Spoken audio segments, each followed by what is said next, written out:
زبور پہلی کتاب اور اس کا 24واں باب جو 10 آیات پر مشتمل ہے۔ داؤد کا مزمور۔ زمین اور اس کی معموری خداوند ہی کی ہے، جہان اور اس کے باشندے بھی، کیونکہ اس نے سمندروں پر اس کی بنیاد رکھی اور سیلابوں پر اسے قائم کیا۔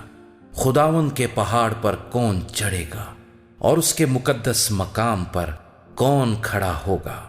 وہی جس کے ہاتھ صاف ہیں اور جس کا دل پاک ہے، جس نے بطالت پر دل نہیں لگایا اور مکر سے قسم نہیں کھائی، وہ خداوند کی طرف سے برکت پائے گا۔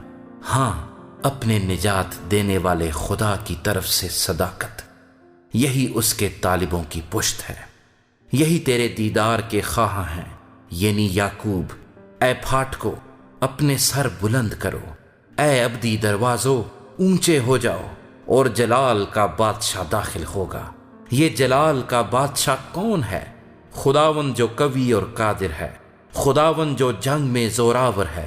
اے پھاٹکو، اپنے سر بلند کرو، اے ابدی دروازو ان کو بلند کرو، اور جلال کا بادشاہ داخل ہوگا۔ یہ جلال کا بادشاہ کون ہے؟ لشکروں کا خداوند، وہی جلال کا بادشاہ ہے۔